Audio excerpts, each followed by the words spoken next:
Hello, colleagues. My name is Dr. N. Puti, Dean, Faculty of Science and Technology Education. With me is Dr. Mpofu in the background. He is the chairperson of the Department of Science, Mathematics, and Technology Education.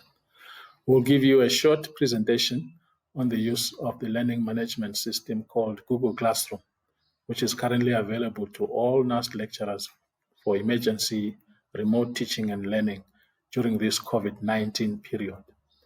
Google Classroom, like other LMSs, tries to give students a holistic learning experience at a distance. You will not merely be giving your students heaps of reading material and then collecting heaps of written assignments to assess. Google Classroom keeps the students informed, involved, organized, and learning actively and collaboratively with each other. Some courses or lessons may be easily taught at a distance through such an online platform, while others may not. My presentation is going to cover the following: requirements for accessing and using Google Classroom, preparing your study material, opening a Google Classroom account and creating your class, uploading course material, inviting participants into your class, conducting the teaching, learning, and assessment, and a note on practical work, projects, and fieldwork. And then finally, overall management of a course outline, of an online course. We start with the requirements. Everybody requires a computing device to be able to create a course. You also need internet connection and, of course, your NUST staff email address. I'll present a very simplified version of how to compile course material for uploading onto your learning platform. Basically, your material should be in soft copy form and organized into a study guide or module covering the full body of knowledge in your course. I'll use one of my courses as an example. Right, this module, which I have developed, is called PST 6205, Assessment in STEM Education.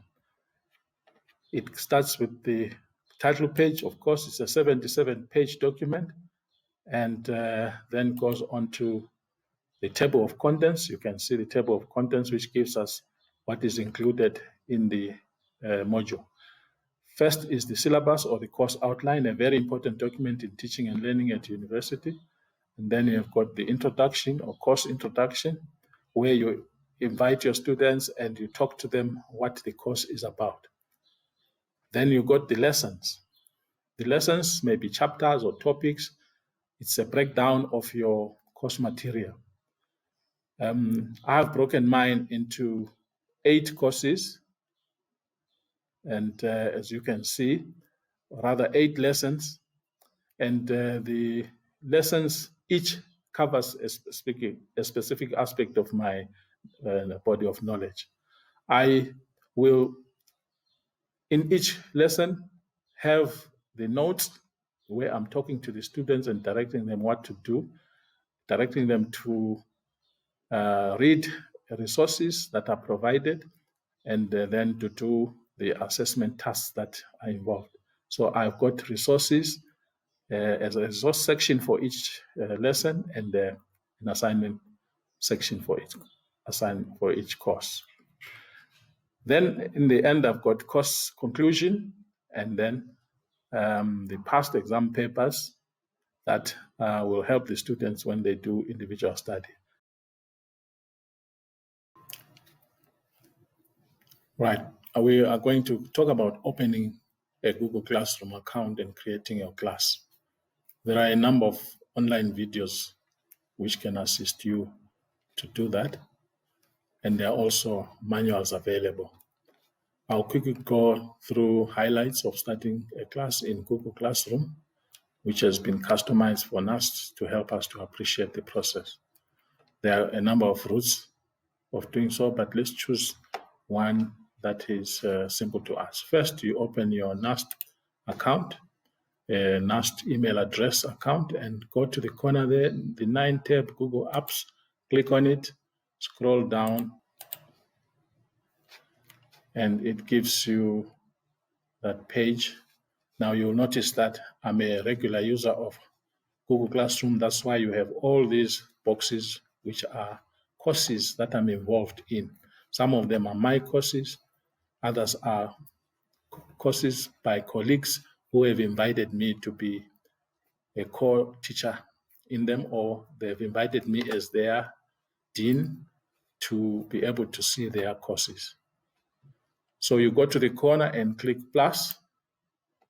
You have the option of either joining an existing class if somebody has invited you to their class, or to create your own class, which is what you are going to do.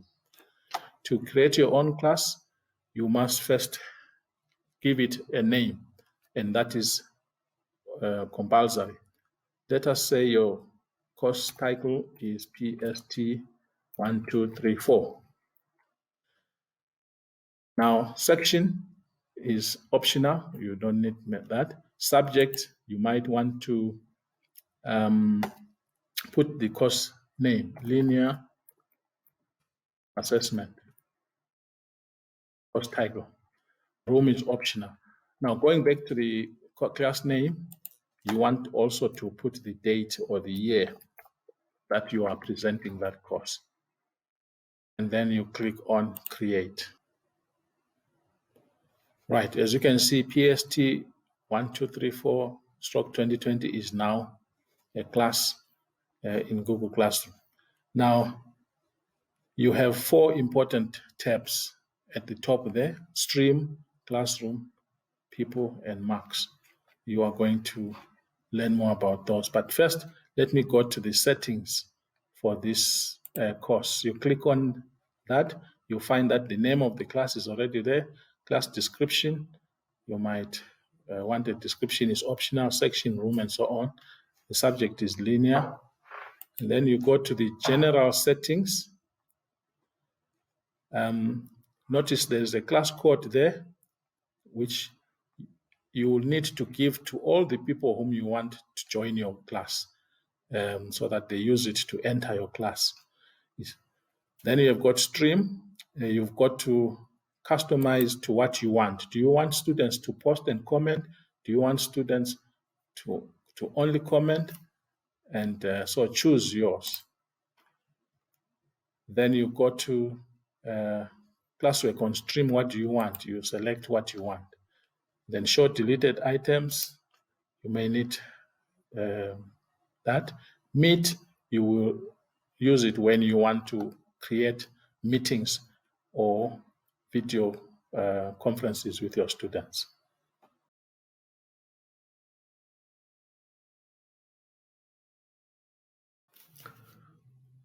For your marking and grading settings, you select from this menu. I will select weighted by category. And then for show overall mark to students, I say yes. My mark categories, I've got 3 categories set up for me here: quizzes, assignments, and participation. You may add your own category, or you may remove and subtract any of these. So I'll allocate 10% to quizzes, 80% to assignments, and 10% to participation. This will be calculated internally by the system when you have done all your exercises. Then I click save. By doing so, then the course settings are now up, and you now go on to the next phase. Under classwork, you want to now upload all the teaching material and all the assessment materials that you prepared earlier on. So you click create material, and the first thing I want to add is the course outline. So I title it there. Description is optional, but you can add the course code and the course title. And then you click add. You add anything that you have saved in your file, or you can collect from the internet. but you create if you are just adding here and going along. So I select from my files. There is my course outline. I open, upload, right, and then post. Right, there is my course outline. Next thing I want to upload is again material. It's my course introduction.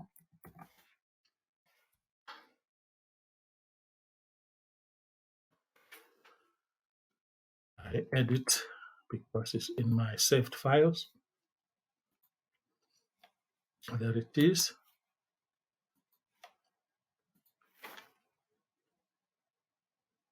And I post it.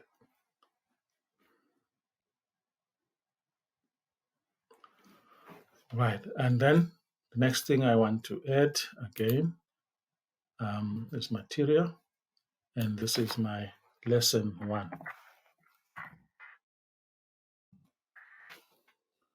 Right, again I edit, file, select, and there is lesson 1. I upload.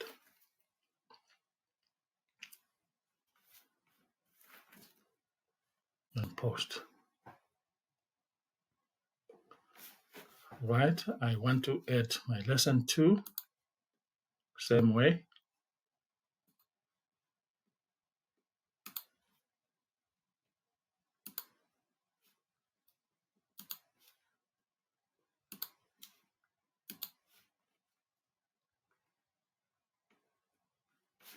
Okay, I have to title it first.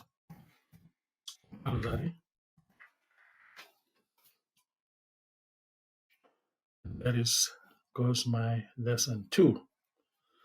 Now, I do that until I've finished all the lessons, plus all the materials in the module, including the past exam papers, the references, and so on. Now, under lesson 1, I would love to add the resources that go with lesson 1 and the assessment tasks that go with lesson 1.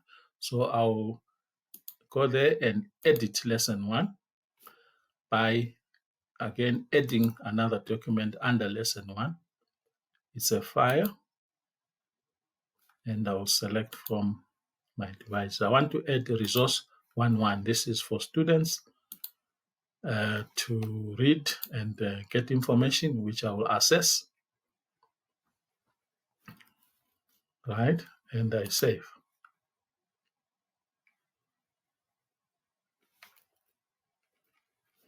Right, you can see under lesson 1, there is now lesson 1 and resource 1.1.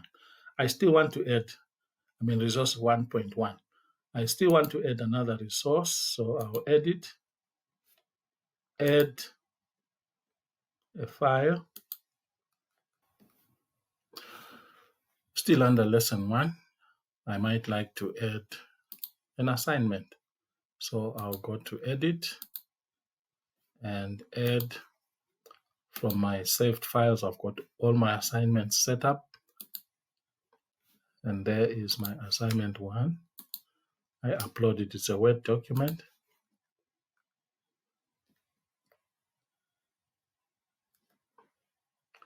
And save. Right, so under lesson 1, as you can see, I've got the lesson notes, the resource, and an assignment. I might even like to add another item like a quiz. I might like to add a YouTube video, anything else that is possible. And as I said, your manuals will tell you how to do this.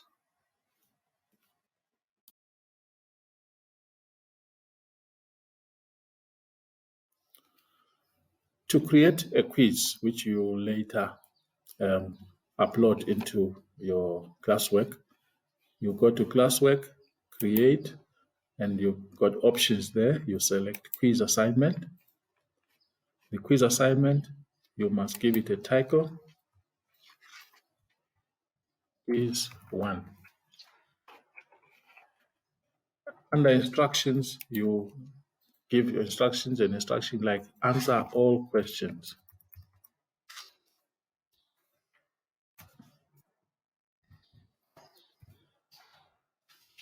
And then you go to the blank quiz, click on that one, and then it opens a new window under Google Forms where you are going to have your quiz. First, you change the title there to Quiz 1.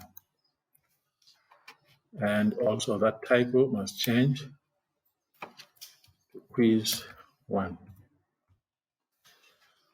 Right, and you start to put your questions there by clicking. Now, before you put the question, you must decide what type of question you want. There are options there: short answer, paragraph, multiple choice, and so on. Let's choose multiple choice, which is very popular. Now, after choosing it, then you can now write the question.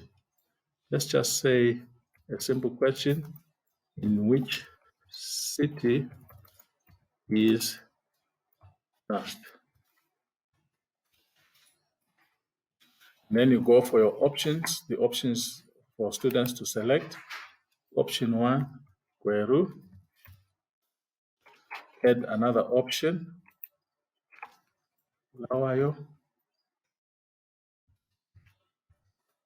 Maybe add the third option, Harare. Maybe a fourth, and say London. Right, you've had your options, set your options, and you have to click answer key. Yes, you want an answer key, and you allocate your points. I will allocate 2 marks for somebody who gets it right. Now I click on Bulawayo because that's the answer I expect. And then when you've done that, you are done. Click done. Now you want to add another question. First, of course, you have to say the answer key is required, so it gives you that option. Then I want to add another question. I go to the plus. Notice that if you go there, import questions, you can import questions from another quiz elsewhere or from another document. But I will add question number 2 from here, which I'll put. It gives me to choose whether it's multiple choice. Yes, I want multiple choice, and I advise that for these short quizzes, you should only use one type of question for ease of grading and marking. So my next question will be, how many faculties do we have at NUST? And I select my options. I will to write possible answers. 6, add option. 7, add another option. 8, add another option. 9. I do the same. Click answer key. I want the answer key. I click on 7, which is the correct number of faculties at NUST, and then I give the points. Let's give another 2, and we're done. So that's our quiz. Right, you have seen basically how we can create a quiz. I will show you an already made quiz from one of my courses to show you how it's set up. You can create a quiz up to your own number of questions and your own size. So here is a quiz that I've set up, as you can see. First question, simple, recall, and so on. It's a multiple choice question. Now look at the tick there. It shows you that that is the true expected answer. Second question is also a multiple choice question, and You click on it, it shows you the expected answer, the answer key. Next one is also a multiple choice, and there is the expected answer. Now, which one of the higher is of higher cognitive demand of these two? Again, you want to show which one is the correct answer. There is the key. Now, the third question, also a multiple choice with the expected answer ticked. Now, the next type of question is it's called long answer text. It requires the student to write a paragraph, and I've indicated there 50 words. Now, the student will write that paragraph and it will be marked. I will mark it either physically or the system can mark it if you have given it the right settings. Now, notice that for you to get all this information about setting tests, please consult the manuals. We are not going to do it for this video. Consult the manuals or somebody who knows from ICTS or your faculty technician. Now, we can do the same with assignments. Assignments are easier to load onto the learning management system than quizzes. So I urge you again to look at the manuals that are provided or the demonstration videos which you get in the internet. They will show you how to do it. So what we have just done is to show you how to upload course material. And then we are going now to look at how to enroll your students. That will be our next step.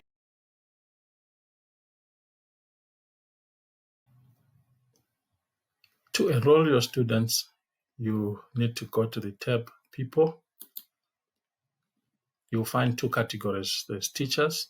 Now you want to add your colleague to be able to co-teach with you or to view your pages. You click there. I will add my chairperson, Dr. Mpofu. And if you click MP, all the Mpofus come up. There he is. Now you may also add your dean. So invite them into your course. And then for the students, there is the plus sign for adding students.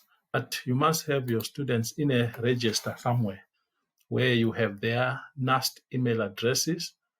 I've got them there, and then I copy that list and take it back to my class.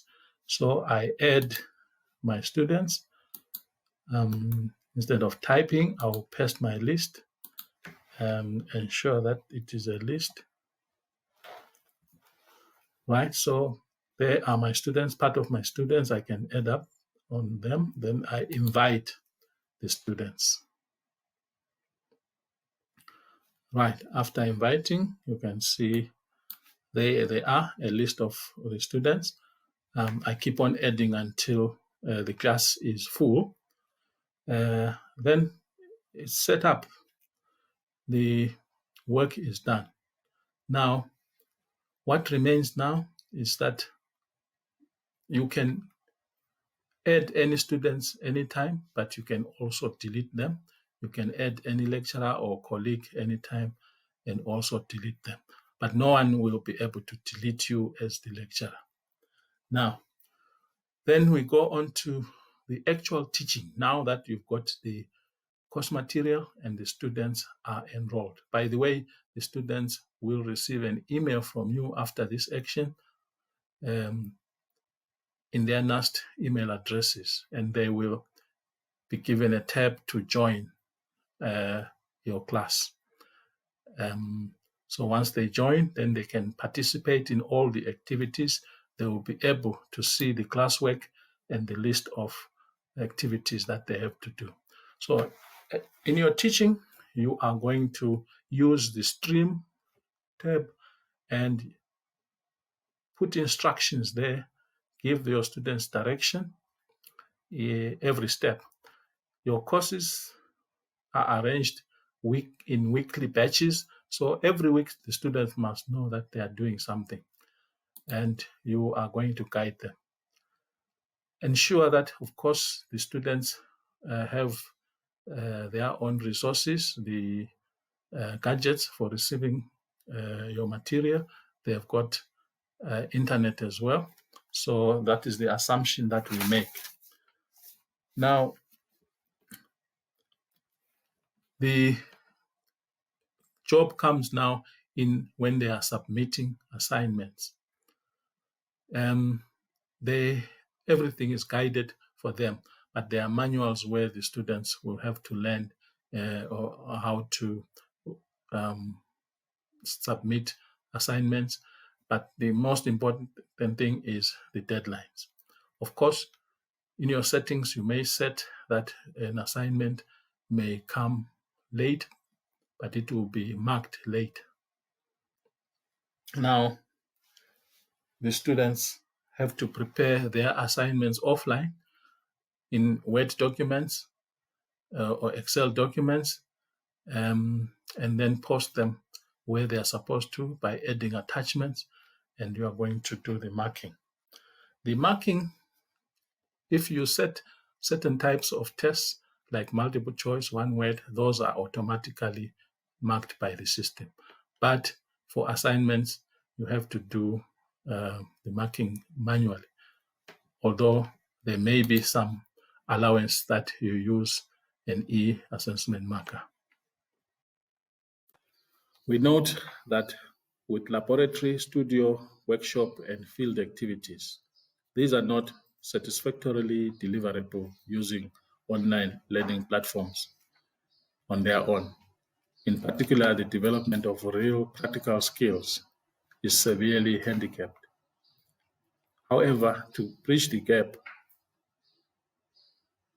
usually you augment with simulated or simulation-based learning, virtual laboratories, and experimental kits where available. Similarly, you can design videos like this one, where presentations, including demonstrations with explanations, are made and given to students. Another thing to note is that it is important to keep the whole learning environment intact and manageable. Do not allow long breaks in activity or communication such that students lose their momentum and motivation. Allocate just enough work per week or fortnight to enable continuity in studies, remembering that students have other courses besides yours. Prepare students well for their final examinations. Have time for revision and tackling of past examination questions the way you want them to answer them. Prepare and share marking guides. Insist on scholarly presentation, professional writing, orderliness, and general neatness in presentation of student work. Check on plagiarism and student collusion. There are several tools for that. You can employ them. We sincerely hope that this presentation will give you a head start into using the LMS Google Classroom if it is suitable for you, if it is suitable for your students and your subject as well. It has been a heavily condensed presentation with a lot of material, but there's much more to learn and exploit in Google Classroom and other online learning platforms, more than what we have presented. Take your time, start from the basics, pair up with one or more of your colleagues, and together grow the experience. I thank you.